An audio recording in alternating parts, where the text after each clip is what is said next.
하늘 위에 있는 보좌. 우리가 한 2달에 걸쳐서 요한계시록 2장 3장 7교회, 계시록의 7교회를 살펴봤습니다. 계시록의 7교회는 7이니까 보편 숫자잖아요. 지상교회를 대표합니다. 그러니까 지상에 있는 교회의 모습을 보여준 겁니다. 그런데 오늘 4장부터 5장까지는 갑자기 카메라의 앵글을 지상에서 하늘로 비춰주고 있습니다. 그래서 천상의 관점에서 바라본 교회의 모습입니다. 우리가 보는 모습하고 하늘에서 보는 모습은 완전히 달랐어요.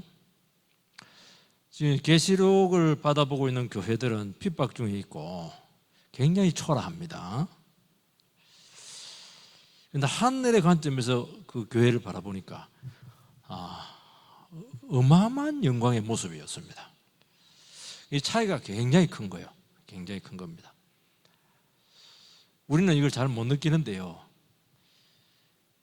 청교도 시대 18세기 영국, 여기는 이제 그 목사님들의 설교의 주제가 딱 정해져 있어요. 다른 거 안 합니다. 영광, 이거 하나만 설교했어요. 왜냐하니까 너무 현실이 어려우니까 이분들은 앉아서 막 하늘만 바라본 거예요. 막 늘 투옥되고 늘 막 그냥 자천되고 이래 하니까 막. 그래서 존 노엔 같은 사람들은 막 하늘의 영광, 설교의 주제가 전부 다 영광입니다.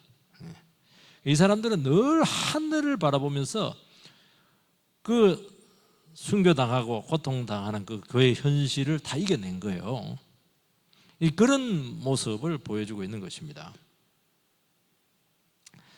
지금 모든 게 막혔어요. 출구가 없어요.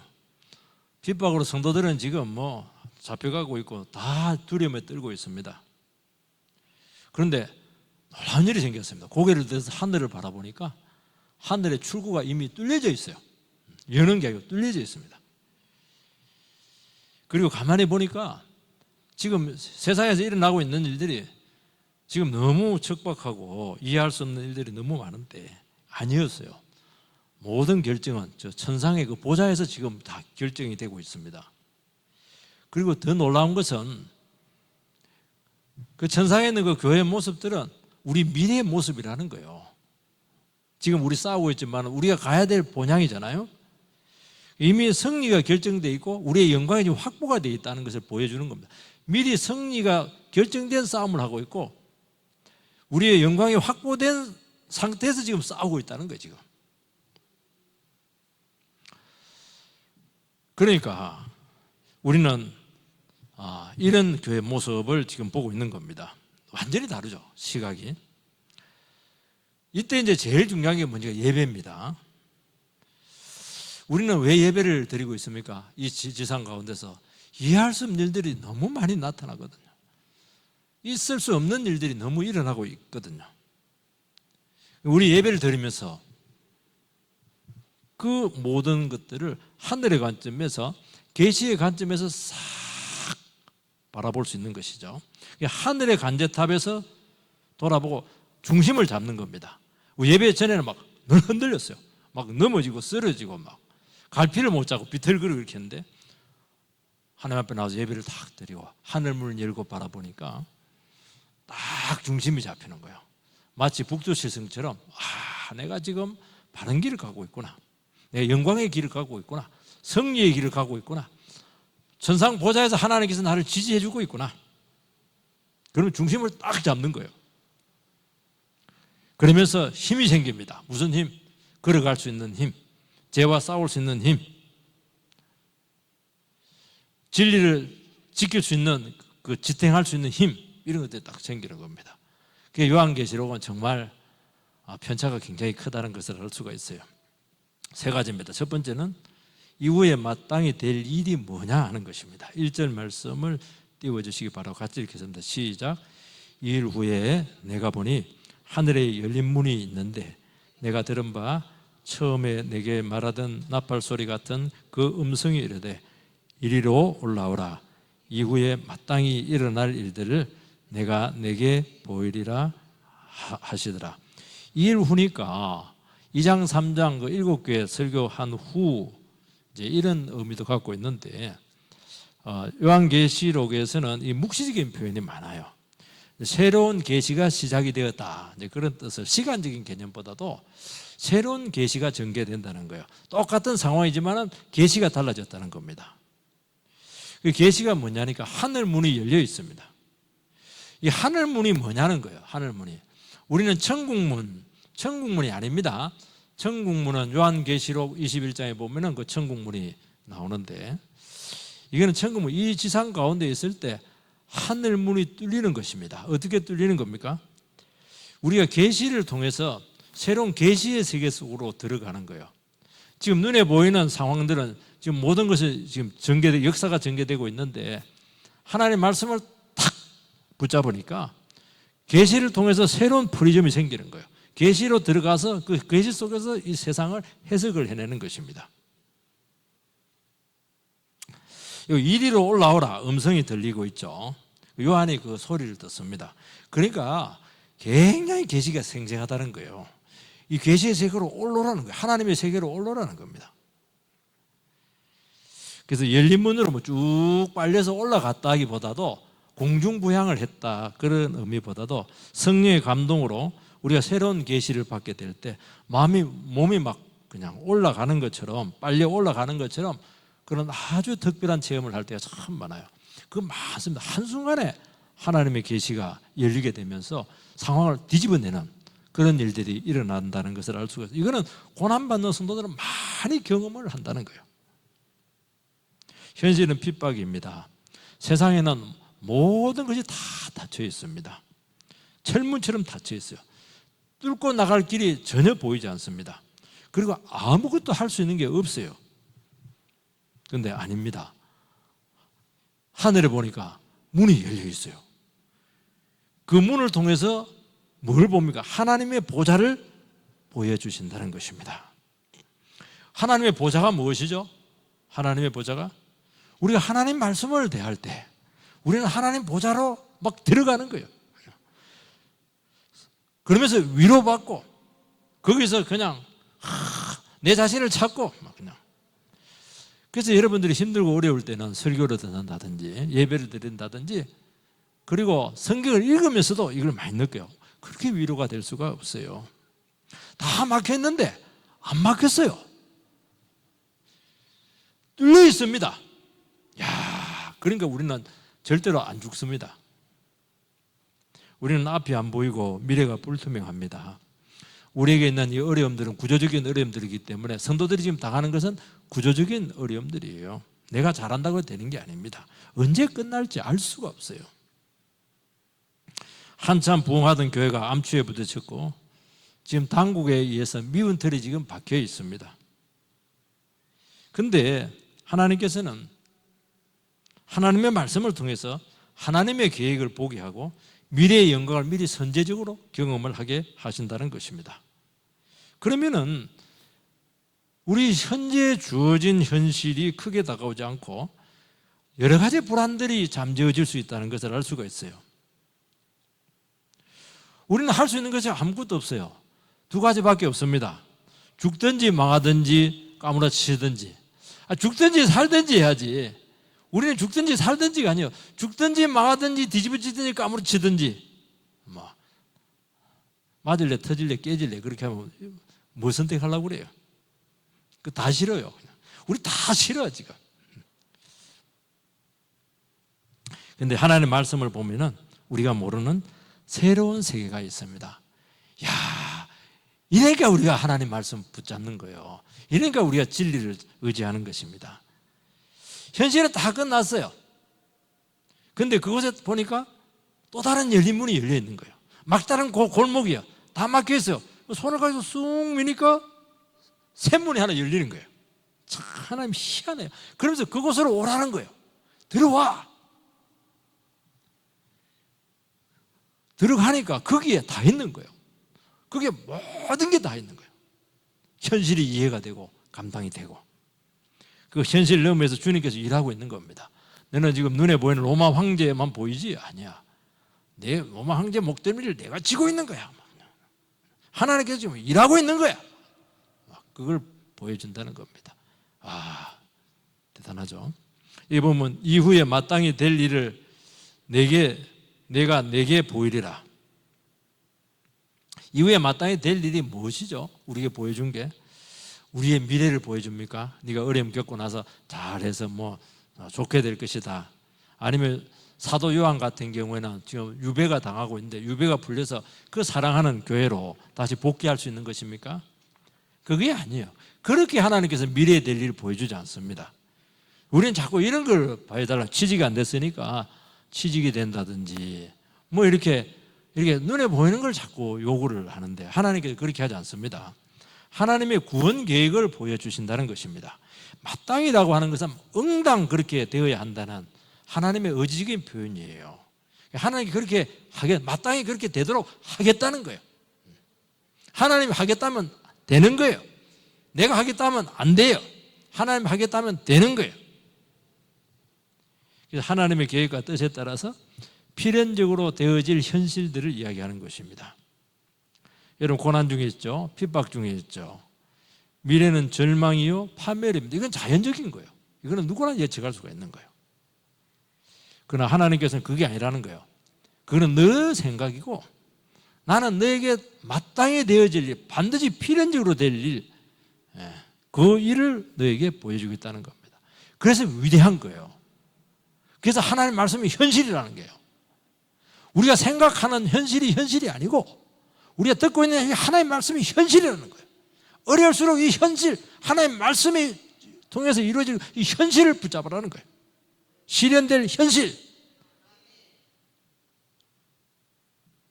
그러면 이 마땅히 될 일이 뭐냐? 마땅히 될 일, 구원 계획이 뭐냐는 거예요. 이 4장, 5장은 하늘의 관점에서 일어날 일들을 보여주고 있습니다. 그러니까 하늘에서 세상을 바라보니까 시야를 확 넓혀줘요. 그러면서 무엇이 6장부터 무엇이 정리되고 있냐가 도대체 역사 가운데 지금 하나님께서 일하고 있는 거예요. 그게 뭐예요? 너무나 이해할 수 없는 일들이 많이 일어나고 있습니다. 7인 재앙, 7 나팔 재앙, 그리고 그 중간에 아마겟돈 전쟁. 아마겟돈 전쟁이 최후의 전쟁이다 그렇게 아니고 어둠의 세력과 이 믿음의 세력이 싸우는 거예요. 마귀와 사탄과 싸우는 거예요. 우리는 늘 아마겟돈 전쟁하고 있는 거예요. 이거는 자꾸 제3차 대전자 이렇게 해석을 하는데 그렇지 않아요. 영적인 싸움이 아마겟돈 전쟁이에요. 쉽게 말해서 우리 늘 전쟁하잖아요. 이렇게. 그런데 7 대접 재앙이 나옵니다. 인, 나팔, 대접 점점 재앙이 커지는데 우리는 어떻게 생각하냐니까 그러면 7 인재앙 다음에 7 나팔 재앙이 나타나고 7 나팔 재앙이 7 나팔 다음에 7 대접 재앙이다. 그게 아닙니다. 7이라는 것은 그냥 대표성을 가지고 있는 거예요. 이 세 가지가 재앙이 이 세 가지 성격을 가지고 나타난다는 거예요. 그게 막 뒤범벅이 돼서 현실 가운데 막 나타나는 거예요. 그냥.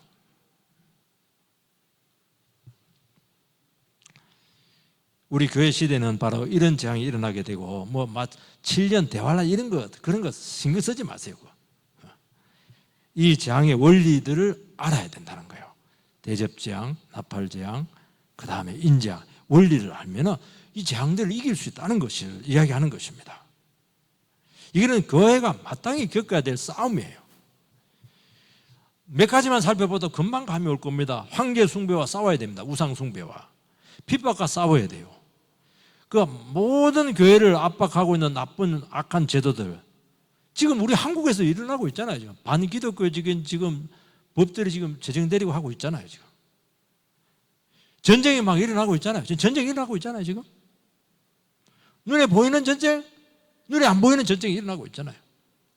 천재지변이 막 일어나고 있잖아요. 지금 악한 사상들이 막 그냥 이단들이 막 설치고 있잖아요. 전부 다 적그리스도들이 나타나고 있잖아요. 이런 싸움들이에요. 온갖 싸움을 우리는 다 겪는다는 것입니다. 그런데 결과는 뭐냐? 주님의 구원 계획대로 100% 승리다는 거예요. 그리고 우연히 일어나는 일이 아니고 이거는 마땅히 일어날 일이다.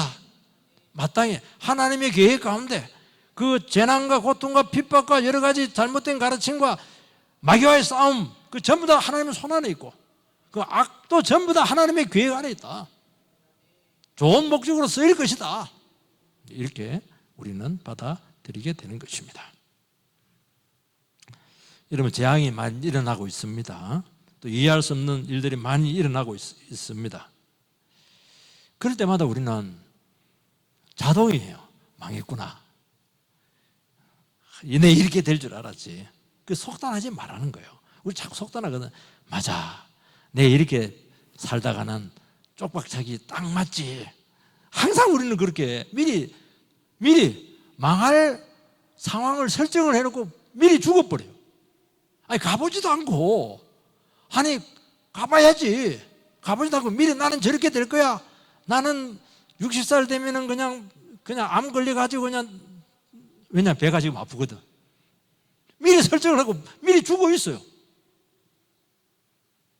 그래 하지 말라는 거예요. 그래. 그래서 하나님께서 그 보좌에 있는 거, 영광의 모습을 보여주고 있는 거예요. 너는 너무 영광스러워. 너는 승리하고 있는 거야. 가봐! 그렇게 하는 거예요. 그래서 미래가 아무리 불행할지라도 속단하고 낙심하지 말라 하는 것입니다. 막연히 잘 될 것이다. 이거 낙관론도 좋지가 못해요. 이 낙관론이 왜 문제냐면은, 낙관론이라고 하는 건 현실을 이렇게 직시를 하지 못해요. 잘 될 것이다 이러면서 넉놓고 있는 거예요. 이것도 이 현실 도피죠. 무책임한 거예요. 그것도 맞지가 않아요. 현실은 너무 치열해요. 우리 현실, 그 치열한 현장을 인정을 해야 돼요. 그렇지만 무너지지 않아요. 싸우면서 우리는 승리를 확보하면서 나가는 거예요. 그래서 우리는 재난과 불투명한 미래 속에서 주님의 섭리를 찾아야 되는 것입니다. 그러면 주님께서 그 모든 상황을 다 붙들고 있다는 것을 전부 다 확인을 해주는 것입니다. 우리의 힘은 뭐냐? 100% 승리하면 되겠지만 우리가 교회 시대 동안에는 100% 승리가 100% 승리는 주님 앞에 가야 돼요. 그렇죠? 주님께서 이 현실과 재난과 터널 가운데, 고난의 터널 가운데 있지만 주님께서 우리를 상황을 지고 있다, 함께하고 있다, 그거 확인되면 이미 끝나는 거예요. 그거 하나요. 그거. 그러면 이미 싸움은 끝난 것입니다. 그리고 악한 세력이 여러분 어떤 한계를 절대로 넘지 못해요. 그게 너무 신기해. 저 들어가면 내가 망한데 근데 그도 못 가요. 하나님께 딱 수위를 정해놔가지고 더 못 침범하게 합니다. 그런 것들이 굉장히 중요하다는 거예요. 이게. 여러분, 이 하나님의 손길을 보지 못하면 현실에 파묻혀서 그냥 스스로 자멸하고 헤어나오지 못하는 것입니다. 영적인 시각으로 보면 다른 세계가 보인다는 겁니다. 주님께서는 우리에게 이 부분에서 너무 중요하기 때문에 막 다양하게 보여줍니다. 다양하게. 예배를 통해서도 보여주기도 하고, 막 다급하게 기도했는데 막 긴급하게 응답되기도 하고, 막 성도들과의 교제를 통해서 그냥 보여주기도 하고, 그리고 막 상황의 변화를 통해서 또 마음의 변화를 통해서 막 수천 수백 가지 방법으로 함께 하는 것을 보여주겠다는 거예요. 그래서 말씀으로 현실을 해석하고 적용을 하는 것입니다. 그러면서 우리가 신앙으로 반응할 때 주님의 계속적인 확인을 통해서 우리의 삶이 견고해지는 것입니다. 우리는 상황이 끝나고 원하는 것이 이루어질 때 우리의 삶의 안정성이 확보되는 것이 아니고 치열한 싸움 가운데서 하나님이 나를 붙들고 있다는 것이 확인될 때 삶의 안정성이 확보가 되고 삶이 견고해지게 되는 것입니다. 두 번째는 하늘 위에 있는 보좌를 보라는 것입니다. 2절 말씀을 띄워주시기 바랍니다. 시작. 내가 곧 성령에 감동되었더니 보라, 하늘에 보좌를 베풀었고 그 보좌 위에 앉으신 이가 있는데, 이 안에 성령의 감동으로 하늘을 보았을 때 이 하나님의 보좌가 보였습니다. 성령의 감동으로 보았기 때문에 이 진실성의 의문을 가지지 말라는 거예요. 맨눈으로 본 게 아닙니다. 그 보좌에 하나님이 앉아 계셨어요. 보좌는 통치잖아요. 근데 놀라운 것은 이 보좌는 한순간도 비어있지 않았다는 겁니다. 하늘이라고 하는 것은 계시록에서 절대적인 위치를 의미합니다. 상징합니다. 인간 세계에서는 계층이 다 있어요. 지위가 있고 서열이 있고 상대적이죠. 하나님은 절대적이고 하나님 앞에 아무리 이 세상에 높은 것이 있어도 그건 아무것도 아닙니다. 그 절대적인 지위 앞에 상대적인 지위는 아무 의미가 없어요. 로마 황제는 지상에서 하나님처럼 지금 절대권을 행사하고 있고 교회를 쥐락펴락하고 있습니다. 하나님을 대적하고 있습니다. 그리고 사도 요한 자체가 복음 전도죄로 지금 유배되어 있습니다. 90이 넘은 사람을 왜 그 유배를 보내요? 아예 순교하는 게 낫죠. 그러나 하늘에 한 보좌가 있었고 그분께서 세상을 다스리고 로마 황제 잔악상을 비웃고 있었다는 것을 말씀하고 있는 것입니다. 여러분, 이 세상의 어떤 세력과 어떤 권세도 하나님의 자리에 갈 수가 없습니다. 이것만 알아도 여러분들께서 이 삶에서 많은 것이 확보가 될 줄 믿습니다. 여러분, 어떤 세력 뒤에도 그 뒤에 하나님이 계시다는 거예요.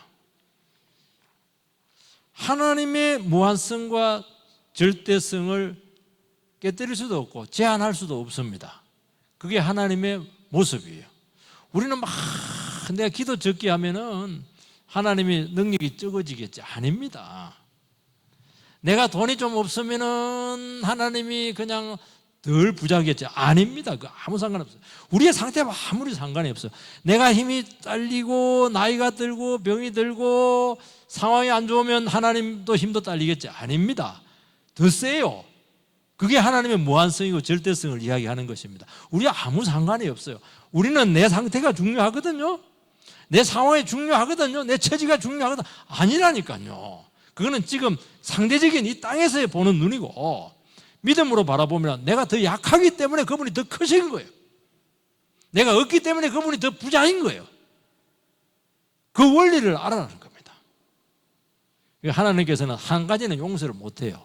하나님의 자리를 대신하려고 하는 것은 절대로 끝까지 가가지고 깨뜨립니다. 그 이데올로기들, 독재들, 그 우상들. 우상이 뭡니까? 아무것도 아니. 뭐 나무가 하나님 자리를 그냥 복차지하니까 뭐 그냥 망치로 깨버리잖아요. 왜냐하면 하나님을 제한하는 것은 용서를 안 하는 겁니다. 이 세상은 마찬가지예요. 하나님 자리에서 막 쥐락펴락하고 막 좌지우지하고 네가 뭔데 네가 하나님이냐고. 하나님 반드시 망치로 깬다니까요. 부모의 권위를 예를 들어서 무시한다고 생각을 해보시기 바랍니다. 이거 하나님의 질서를 깨뜨리는 거잖아요. 부모를 무시하는 것이 아니고 그 질서를 세우신 하나님을 무시하는 것입니다. 그 자녀를 깬다니까요. 다 질서가 있는 거예요. 질서가. 사람들은요, 뭐 뒤에서는 뭐 궁시렁궁시렁 거리고 욕하고 이렇게 해도요, 딱 그 질서 앞에 서면요 꼼짝 못해요. 하나님이 무서워가지고 가서 또 뭐 굽신거리고 이렇게 합니다. 술 먹을 때는 막 저 사장님 저거 인간도 아니다 막 저리 숭악한 사장님이 다 돈밖에 모른다 이렇게 욕해놓고는요 또 출근하고 이러면 다 결제하고 알겠습니다 순종하고 이렇게 하는 거예요. 그 무서운 거예요 이게.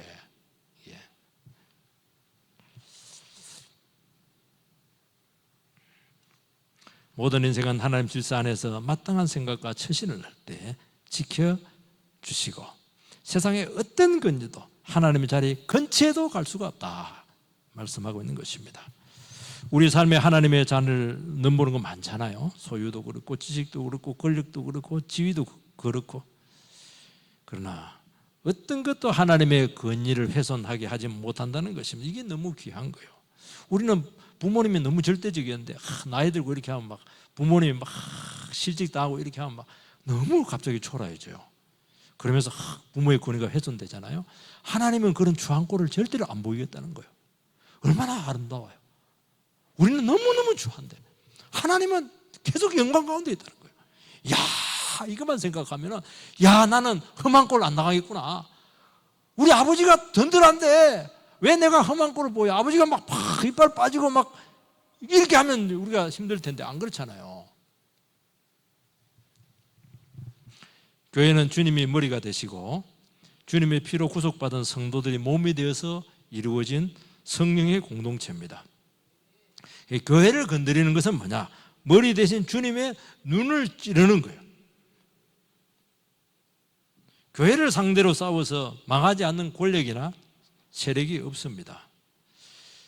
로마가 교회를 그렇게 핍박을 했는데 로마가 기독교에서 정복을 당합니다. 이게 신비예요. 반기독적인 정권에게 교회는 지금 눈에 가시와 같습니다. 왜냐하면 교회는 하나님 외에 절대권을 인정하지 않기 때문에 핍박을 받는 것입니다. 왜냐하면 우리 예수 믿는 사람들은 하나님을 붙들고 있기 때문에 어떤 세력도 어떤 권력도 하나님의 자리를 대신할 때 저항을 한다는 것입니다. 그리고 하나님께서는 하나님을 인정하지 않거나 한계를 벗어나가다 할 때 하나님은 놀랍게 깨뜨리는데 어떻게 깨뜨리느냐? 원래 절대권을 가진 사람들은 전부 다 통제 욕구를 가지고 있어요. 독재자들은 통제를 하려고 그래요. 내 없는 사이에 일어나는 일은 있을 수가 없는 거예요. 자꾸 권력을 강화시키는 거예요. 근데 하나님께 그거 통제할 수 없는 변수들을 계속 만들어내요. 그게 뭐냐니까 하나님께서 싫어한다는 거예요.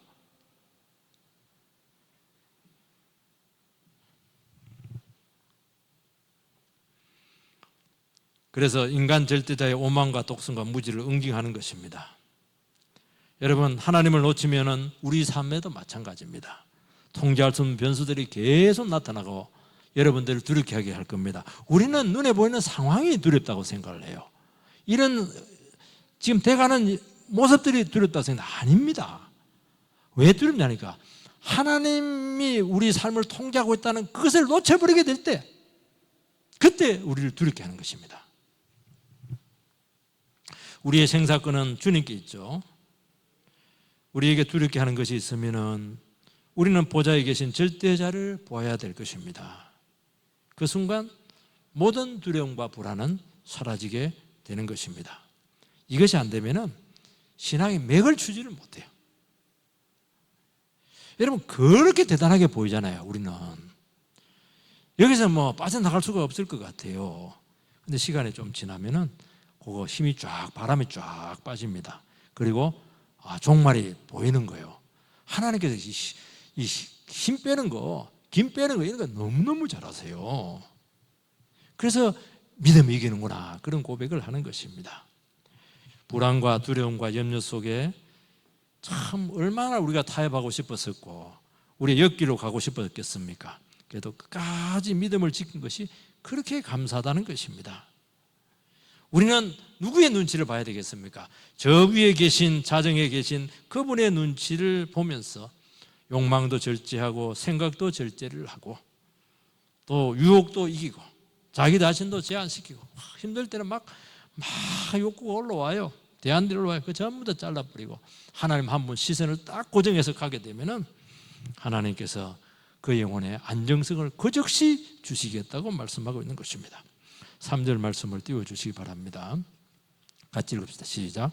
앉으신 이의 모양이 벽옥과 홍보석 같고 또 무지개가 있어 보좌에 둘렀는데 그 모양이 녹보석 같더라. 이 주권자의 모습이에요. 무엇과 같고 이거는 인간 눈으로 표현할 수가 없는 겁니다. 그런데 보석입니다. 그리고 무지개로 표현을 하고 있습니다. 고귀하다는 거예요. 보석에는 영광이 있잖아요. 이 색깔은 하나님의 성품을 이야기하는, 속성을 이야기하는 것입니다. 보석은 변하지 않습니다. 흠이 없어요. 깨끗해요. 이 벽옥이라고 하는 것은 투명하다, 깨끗하다, 거룩성을 상징을 하는 것입니다. 홍보석은 붉은 빛이에요. 하나님의 공의와 진노, 죄에 대한 미움, 그리고 영혼에 대한 뜨거운 사랑, 거룩성과 사랑이 같이 있는 것이 홍보석이에요. 무지개는 노아 언약을 상징합니다. 하나님께서 이 땅을 물로 심판하지 않고 보존하신다는 것입니다. 마지막까지. 무지개는 보면 어떻게 되냐니까 빨주노 파란보 이렇게 가지고 이렇게 드리워져 있어요. 활시위 같아요. 만약에 재앙으로, 홍수로, 천재지변으로 3차 대전으로 우리가 망한다면은 우리가 어떻게 해야 되냐면 활을 우리가 쏘을 수가 있어요. 활실이 이렇게 되어 있으니까 여기 활실을 걸어가지고 여기다 활로 쏘아버리면 누구한테 쏘는 겁니까? 하나님께 쏘겠다는 거예요. 우리 하나님을 죽인다는 거예요. 쉽게 말해서. 하나님은 언약을, 약속을 안 지켰으니까 무식의 언약을 그래서 활의 언약이다, 그렇게 또 이야기를 하는 것입니다. 이거는 하나님의 우리에 대한 이 구원의 열망을 이렇게 아주 생생하게 그려주고 있는 것입니다. 우리는 이런 것들을 많이 느끼게 돼요. 밤새도록 불안하고 고민 속에 있는데, 잠도 못 자고 있는데 막 얼굴이 부석부석한 상태에서 그냥 새벽에 일어나는데, 아침에 기지개 펴고 먼 산을 딱 바라보니까 무지개가 쫙 드리워져 있어요. 저도 교회가 어렵고 힘들 때 보면 여기 있는 그 동대장님이 그냥 사진을 찍어 우리 교회 위에 무지개를 쫙 이렇게 한 사진을 한 5장을 나한테 보내줬어요. 그거 바라보면서 야, 우리 능평교회 절대로 하나님께서는 망하게 하지 않겠구나 하는 소망을 가지게 되는 거예요. 그러면서 우리는 살아갈 소망을 가지는 것이죠. 녹보석은 뭐냐? 녹보석은 보호색이잖아요. 하나님께서 너희들을 끝까지 보호해 주겠다는 것을 이야기하는 것입니다. 하나님은 한결같고 고귀하고 영광 중에 계시는 그런 능력자가 되시는 줄을 믿고 죄는 용납되지 않습니다. 그분은 변함없는 사랑을 주시고 그분에게는 거짓이 없습니다. 요 3가지 보석이 뭐냐? 이게 복음이에요. 복음은 벽옥은 거룩해요, 투명해요. 홍보석은 죄로 용서받은 새 생명자로 만드는 것입니다. 그래서 주님께서 능력의 팔로 우리를 쥐고 있습니다. 녹보석 대신 주님을 발견하게 되는 것입니다. 우리에게 있어서 하나님께서는 이 상징을 통해서 너희들에게 복음이 있고 이 복음을 통해서 너희들은 만들어지게 될 것이고 존귀하게 될 것이고 보존되게 될 것이고 회복되게 될 것이다. 복음으로 전부 다 모든 것을 이겨내게 될 것이다 하는 것을 우리에게 말씀해 주시는 줄을 믿습니다. 그런데 이 보석이요, 계시록 21장에 가면 새 예루살렘성 12성곽에 박혀 있습니다. 그런데 첫 번째 보석이 벽옥입니다. 그리고 마지막 보석이 홍보석이에요. 그러니까 이 새 예루살렘성은 교회입니다. 성도들을 상징하는 거예요. 그게 새 신부잖아요. 새 신부. 신부를 보는 것 같았더라. 똑같은 말이거든요. 그게 하나님 속에 있는 그 위대한 그 속성들이 우리에게 공유가 된다는 거예요. 교회에 그대로 나타난다는 것입니다. 하나님께서는 자기 백성과 교회를 연단하고 말씀과 성령으로 빚으셔서 성품으로 고귀하게 만드신다는 것입니다. 주님께서는 이 고난 가운데 있고 핍박 가운데 있는 그 성도들을 연단해서 최고의 교회로, 최고의 성도로, 존귀한 보석으로 빚어내겠다 하는 비전을 보여주고 있는 것입니다. 우리 4절을 한번 띄워주시기 바랍니다. 같이 읽겠습니다. 시작. 또 보좌에 들려 24 보좌들이 있고 그 보좌들 위에 24 장로들이 흰옷을 입고 머리에 금관을 쓰고 앉았더라. 하나님 그 보좌 앞에 보니까 누가 있냐니까 천사들이 있는 게 아니고 제일 가까이에 24 장로가 있습니다. 그 장로들이 서서 도열해 있는 게 아니고 앉아 있어요. 하나님과 같이 앉아 있습니다. 하나님과 같이 통치한다는 거예요. 24는 12 더하기 10입니다. 12는 구약의 12지파, 또 12는 신약의 12사도. 그리고 방금 얘기했던 것처럼 요한계시록 21장에 하늘에서 내려온 새 예루살렘 성문에 보니까 12지파의 이름이 기록이 되어 있고 그 기초석에 12사도의 이름이 기록이 되어 있는 거예요. 24장로는 뭘 얘기하느냐? 신구약에 있는 모든 성도들, 지금 이 땅에 있었던 모든 교회를 통치한다는 것을 알 수가 있는 거예요. 그러니까 성도와 교회가 굉장히 존귀한 자의 위치에 있다. 어디예요? 하나님 보좌 바로 옆에 있는 거예요. 제일 가까이 천사가 있는 게 아니고 24장로, 성도들, 이 지상에서 싸워서 결국엔 승리자로서 하나님 보좌와 함께 이 세상을 통치하는 그 존귀한 위치에 있다 하는 것을 보여주고 있는 것입니다. 장로들이 흰옷을 입고 있고 금관을 쓰고 있습니다. 승리자죠. 영광이죠. 앉아있으면 통치죠. 여러분, 교회는 하나님의 영광의 보좌 앞에서 가장 영광스럽고 존귀하고 승리자의 위치에 있다는 것을 이야기하는 것입니다. 교회가 얼마나 중요한지 알겠죠? 지금 교회는 지금 막 완전히 지금 사라지기 일보 직전인데, 아니 하나님께서 보여주시는 교회는요, 아니요, 하나님 바로 눈앞에 딱 있는 거예요. 지금 지금 교회는 지상교회는 막 초라해요. 핍박으로 존재 자체가 지금 어려워지고 있습니다. 가난해요. 소외되어 있습니다. 사탄의 공격의 화살을 맞아가지고 지금 막 신음하고 있습니다. 순교자가 속출해요. 지금 교회는 지금 존립 자체가 불가능해요. 안 그렇다는 거예요. 여러분, 우리의 모습을 하나님의 보좌 앞에서 보라고 말씀하고 있습니다. 우리는 지금 믿음을 지키면서 경건히 견디고 있어요. 실패하고 넘어지고 또 핍박받고 고난받고 거짓 가르침에 세속화에 무너지고 있고 왔다 갔다 하고 그런 가운데 있는 거예요. 그러면서 우리는 내가 이 정도밖에 안 되는가? 내 신앙이 가짜가 아닐까? 왜냐하면 언제라도 배교할 마음이 있거든요. 참 우리 그럴 때가 많아요. 이 교회가 세워지게 될까? 저는 능평교회를 바라보면서 교회가 세워지게 될까? 이게 참 초창기에 많이 기도 제목이었어요. 그런데 하늘에 완성된 교회의 모습에서 위로를 받아라는 것입니다. 그러면 정말 나같이 존귀한 존재가 없어요. 이 능평교회처럼 위대한 교회가 없어요. 여러분, 고난이 심하고 고통에 짓눌려 있지만은 주님 보좌 가장 가까운 자리에 영광스러운 승리자로 앉아 있는 것입니다. 좌절하지 마라. 끝까지 싸워라. 소망이 있다 하는 것입니다. 오늘 우리들은 이것을 모르면 여기서 모든 영광을 다 누리려고 하는 거예요. 가질 거 다 가지고 인정받을 거 다 받고 하고 싶은 거 싹 다 하고. 여러분, 교회가 말씀으로 싸우지 않고 자꾸 천국을 여기서만 지상천국을 만들려고 그래요. 아닙니다. 여기는 전쟁터예요. 전쟁을 하라는 거예요. 전쟁을. 여러분, 그렇게 하지 않으면 우리를 위해서 예비된 자리는 눈을 씻고 봐도 하늘에 올라가서 찾아볼 수가 없어요. 여러분, 우리의 가치는 여기서 평가되지 않아요. 여기서 결판 나지 않아요. 주님 보좌 앞에 다 드러날 줄 믿습니다. 오늘 우리는 시궁창과 같은 이 현실 속에서 막 뒹굴면서 살아가고 있어요. 잘하고 있다는 거예요. 이게 싸움이라는 거예요. 치열하면 치열할수록 영광이 더 많다는 거예요. 그런 가운데서 승리의 싸움을 하게 되기를 주의 이름으로 축원드립니다. 기도하겠습니다. 살아계신 하나님, 은혜를 감사를 드립니다. 오늘 우리로 하여금 교회의 모습을 천상에서 바라보도록 우리를 선제적으로 깨닫게 해주시니 감사드립니다. 오늘 우리 자신의 모습을 우리의 현실의 눈으로 바라보지 않게 해주시기 바라고, 완성된 교회의 모습을 바라보면서 우리가 얼마나 안전한 자리에 있고 위대한 영광의 미래가 결정되어 있는가 하는 것을 알고 용기를 가질 수 있도록 주여 이끌어 주시옵소서.